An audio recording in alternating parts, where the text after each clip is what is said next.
resultados, por supuesto. Estamos para analizar esta situación y qué pasa con el voto de los jóvenes, de los adolescentes, que ya se realiza desde hace algunos años con Julio Picabea, es abogado. ¿Cómo estás? Muchas gracias por venir. Buen día, muchas gracias por invitarme.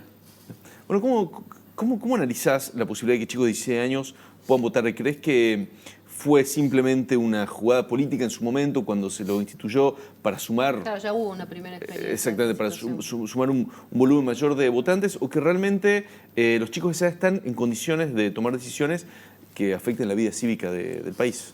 Mira, el electorado joven de Tucumán, la población joven entre 18 y 35 años en la provincia de Tucumán representa aproximadamente el 35%. Y si lo tomas en términos electorales, el electorado joven entre 18 y 35 años es aproximadamente entre el 30 y el 33% del electorado total de Tucumán. Yo creo que los jóvenes hoy, para entender un poco más la situación, tenés que ver cuál es la estructura de nuestra sociedad hoy. Nuestra sociedad está conformada por diferentes tribus. Se habla de una sociedad tribal. ¿Qué quiere decir esto? Las tribus son una agrupación de personas, un agrupamiento de personas que comparten intereses en común, que tienen ciertos valores en común, que tienen una identidad en común. Entonces, como que estamos viviendo una sociedad multitribal, y donde los protagonistas son justamente estas nuevas generaciones, que se distribuyen en diferentes tribus y tienen diferentes identidades. Yo creo que los jóvenes votan hoy basados en valores, básicamente. Creo que la estructura del voto joven está compuesta fundamentalmente por rasgos vinculados a la identidad. Claro. Yo voto tal o cual candidato siempre y cuando ese candidato comulgue con mi identidad o represente algún valor de los cuales yo defiendo. O sea, no hay un análisis político, decís vos, no. en la elección de los jóvenes. No, yo creo que no hay, primero que nada, que las campañas electorales como las conocíamos antes han muerto, se podría decir. Hoy son muy diferentes a las campañas de hace 20 o 30 años atrás. Y los partidos políticos tienen menos protagonismo, tienen menos incidencia, hay una vinculación más directa entre el dirigente o el candidato y el electorado. Entonces, en ese escenario se vincula el joven más directamente con el candidato y yo creo que elige basándose justamente en valores. Un ejemplo es el caso de Amalia Granata en Santa Fe. Amalia Granata hizo una muy buena elección, sacó una muy buena cantidad de votos y ella basó su campaña justamente en la defensa de la vida. Entonces, a través de eso, trató de fidelizar el voto pro vida. Entonces, toda la gente que está en favor de la vida se identifica con ella y la vota. Claro. Lo mismo puede pasar con Bolsonaro en Brasil. La gente, y muchos jóvenes, de hecho, lo votaron a Bolsonaro en Brasil. Brasil es la provincia... Bueno, perdón, tenés el efecto Vox en España, que aglutina a gente muy joven. Exacto. Y que defiende valores muy, se podría decir, muy antiguos o valores muy tradicionales, y sin embargo muchos jóvenes se identifican con ellos, ¿no? Exactamente. Bueno, el caso de Bolsonaro en Brasil, Brasil es el país más violento y más desigual del mundo. Entonces, al aparecer, hay un cierto hartazgo con la política tradicional porque la ciudadanía entiende que la política no pudo solucionar algunos problemas claves en Latinoamérica, como la inseguridad, la desigualdad social. Y además esta gran ola de corrupción que hubo en Brasil llevó a muchos ciudadanos y fundamentalmente a gente joven a identificarse con este candidato que venía justamente y proponía la idea de decir, no, bueno, mano dura contra la inseguridad, contra la delincuencia, vengo a solucionar este problema, vengo a defender la vida. Entonces muchos jóvenes automáticamente al escuchar que el candidato promueve o defiende el valor de la vida, se identifican con él. Bueno, y justamente en el caso de Bolsonaro, y también lo pudimos ver en lo que fue el atisbo de la campaña de Alfredo Olmedo, del salteño, se identificaron mucho con iglesias, por ejemplo, en el caso de las iglesias evangélicas, ¿no? Con esos valores, con los valores de la iglesia evangélica, son con los que ellos se identifican y buscan canalizar por ahí un flujo de votos importantes, que a Bolsonaro, de hecho, se podría decir, que no sé si lo convirtieron en presidente, pero lo ayudaron mucho a ser presidente. Totalmente. Y si vos observás justamente esto que yo te comento, hoy vivimos en una sociedad multitribal, compuestas por diferentes tribus, cada tribu tiene una identidad y los jóvenes son los protagonistas de esta sociedad tribal, son actores claves y votan basándose en la identidad. Claro. Como te decía, votan basándose en valores. ¿Cómo ves vos que los políticos están hoy hablándoles a los jóvenes? Porque todos están haciendo mucho uso de las redes sociales, decías que cambiaron las estrategias para hacer una campaña política, pero ¿qué ves con respecto a eso, no? Lo que yo veo es que primero la aparición de la televisión y los grandes medios y después la aparición de las nuevas tecnologías de la comunicación y de la información, primero Internet y después las redes sociales, potenciaron la crisis de los partidos políticos.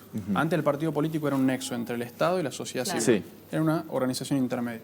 Esto actuó como desplazó al partido político y dejó al candidato libremente cara a cara, en interacción directa, pudiendo prescindir del partido político con la sociedad civil. Las redes sociales son una expresión o un reflejo de lo que es la sociedad.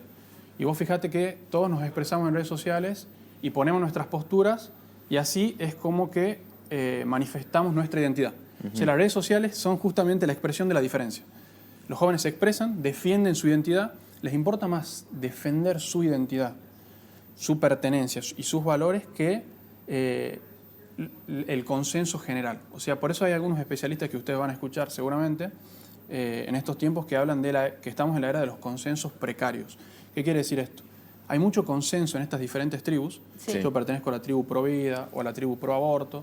Defendemos todos juntos nuestra identidad y no nos importa tanto el consenso general. Por eso es muy difícil hoy lograr consenso. Se hace cada vez más difícil. Sí. Como cada postura se encierra más en sí misma. Exactamente, y eso se manifiesta a través de las redes sociales. Claramente. Los jóvenes, ¿son menos permeables al clientelismo que los adultos? Y bueno, ahí yo creo que depende. Los jóvenes que nacen en sectores vulnerables claramente no tienen acceso a estas nuevas tecnologías. Por eso cuando se habla de que las redes sociales vinieron a democratizar aún más la democracia, yo creo que hay que tener cuidado porque, primero, no todos tienen acceso a las redes sociales y a Internet. Y en segundo lugar, porque las redes sociales, si bien te dan la posibilidad de expresarte libremente, te dan la posibilidad de acceder a un gran flujo informativo, lo cual tiene algo bueno y algo malo, pero no te dan la posibilidad de marcar agenda. En eso las redes sociales se parecen un poco al viejo sistema de medios, donde había unos cuantos medios que marcaban la agenda. Bueno, ahora en las redes sociales pasa lo mismo. Los grandes medios de comunicación, las grandes empresas, los grandes dirigentes políticos o algunos influencers importantes son los que marcan agenda. Entonces yo como individualidad, yo como joven, no puedo marcar agenda. Es muy difícil para mí, desde mi Facebook, desde mi Twitter o desde mi Instagram, poder marcar agenda. Entonces yo creo que hay que tener cuidado con el tema de las redes sociales. Los jóvenes que nacen en sectores vulnerables pueden ser claramente permeables al clientelismo político. No se puede comparar un joven que nace en la vulnerabilidad con un joven de clase media o de clase alta. Claro. Hablábamos de esta cuestión de la identidad, ¿no?, que define mucho a los jóvenes, y te preguntaba yo por esto de que si los candidatos finalmente entienden esto a la hora de discursivamente dirigirse a ellos. Ayer justamente estábamos en el debate de los candidatos, había ejes temáticos. ¿Crees que ese puede ser un área de interés o todo lo contrario? Lo vi al debate ayer y vi que la candidata de Fuerza Republicana, Nadima Pechi, vino con el pañuelo celeste. O sea, claramente ella está entendiendo este nuevo paradigma, esta idea de la sociedad tribal, esta idea de que los jóvenes votan por valores y por identidades. Entonces buscó, a través de esto, fidelizar justamente, creo yo, un sector que es el votante pro vida.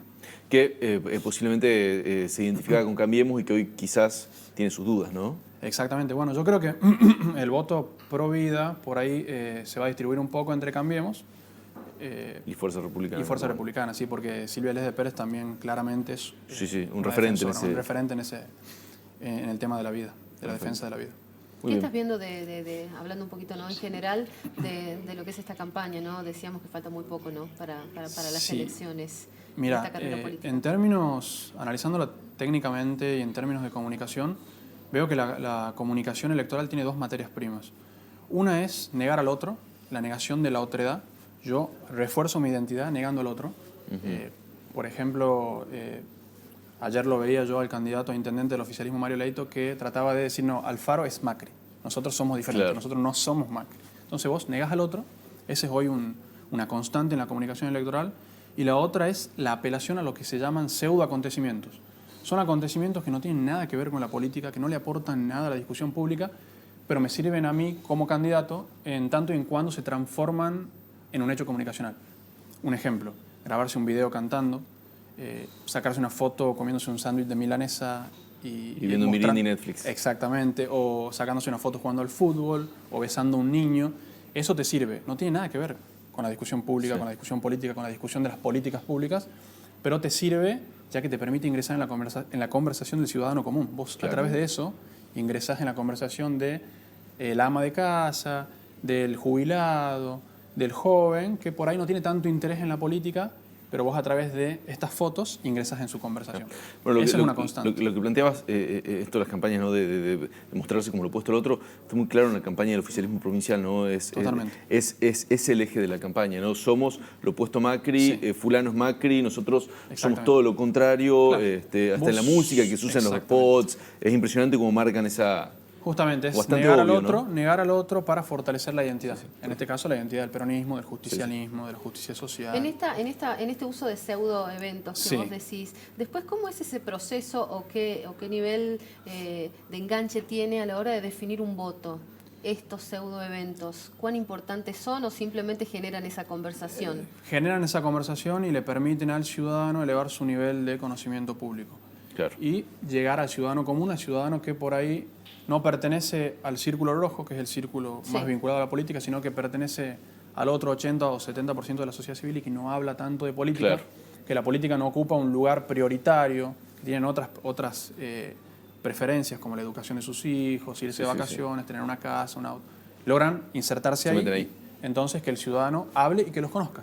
Claro. Ese es el primer paso. Es el primer paso para después construir el resto, ¿no? De todas formas, tampoco las campañas políticas hoy no se basan tanto en comunicar políticas públicas, discutir el futuro, sino es más que nada reforzar la identidad. Claro. Y tratar de hacerse conocido, elevar el nivel de conocimiento público y a través de eso llegar a todo el electorado. Perfecto. No se comunica hoy y no se discute qué vamos a hacer con determinadas políticas a futuro, sino que justamente se busca reforzar lo identitario. Julio, muchísimas gracias. Gracias. Muchas gracias a ustedes.